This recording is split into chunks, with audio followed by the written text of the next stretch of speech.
Something. The babbling computer. Happy New Year!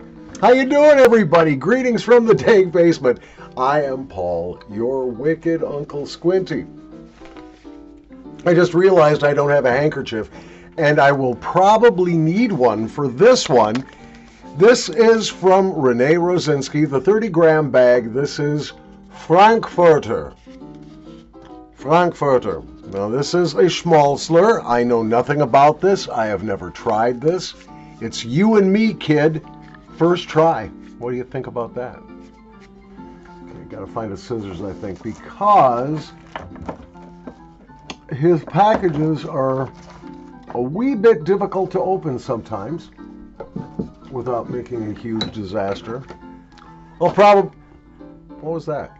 I'll probably make a huge disaster anyway. This is where Paul cuts off his fingers. It'll be so much fun. Da, da, da. The old piano road blues. Do, do, do, do, do, do. What are you doing for New Year's Eve? I am doing nothing. No, seriously. In the United States, New Year's Eve is one of 2 amateur nights for alcohol. People who don't normally drink very much think that because it's New Year's Eve, they can go out and get just shit-faced. I'd like to avoid that drama. Difficult to get rides, sober cabs, and so on. Oh, wow, that's fruity-licious. What else is in there?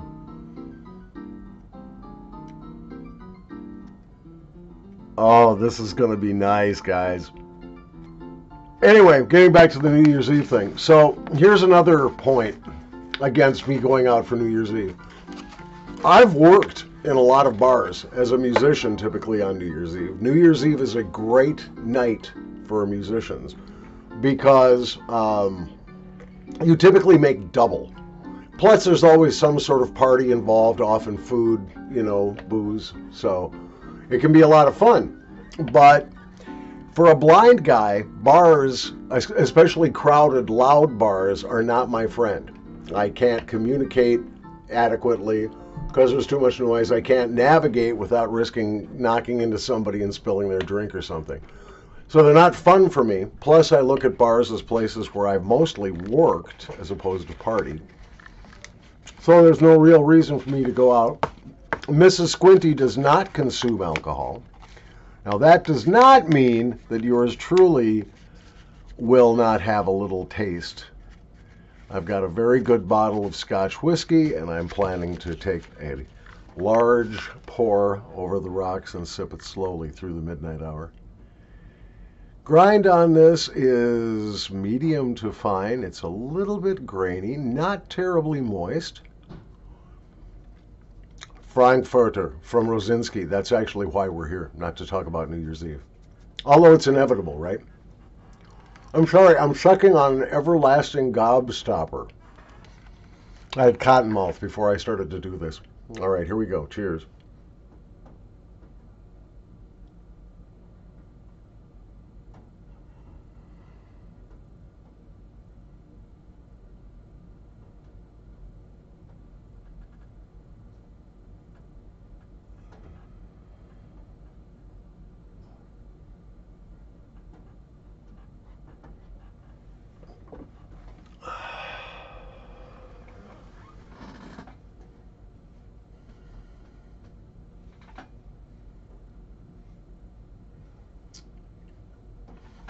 Okay, this is going to be very hard to pick apart. There is something vaguely citrusy here. There is something herbal in the sense of like almost like a sweet pea, or what is that? Lemongrass, maybe? It's delightful. I can tell you that. Nicotine, I don't know yet. I want to do some more. Just reaching into the pouch with clean fingers.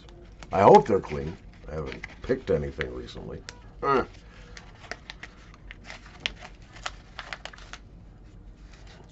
We had a very quiet Christmas, small gathering of Betsy's family on Christmas Eve up north. And then Christmas Day, a friend of mine from Iowa came up, and we had some New York strips and twice baked potatoes and a little bit of whiskey and some vegetables. Christmas cookies for dessert, usual. It was nice. God, it's lovely. It adheres to my fingertips just a little bit, so I'm going to put the moisture at this as more towards medium than I thought at first. Grind is medium. It is not overly oiled for a schmalzler at all. Let's try this. Back drip is, well, so far, not much of anything. Throat drip. Okay, here we go. Cheers.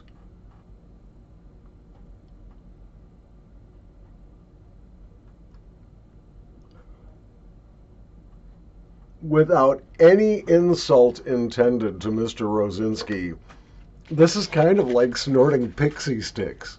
You remember pixie sticks? Those tubes of flavored sugar and ascorbic acid. No, it is really fruity and lively. This is not boring in the least. Is this an all day? No. Not all day, not every day. It's a great dessert treat. I'm going to be very eager to see how this behaves with a little of this frigid Minnesota air in my nostrils. Tonight it's supposed to get down to something like 20 degrees below Celsius. That's going to be nice. Real nice.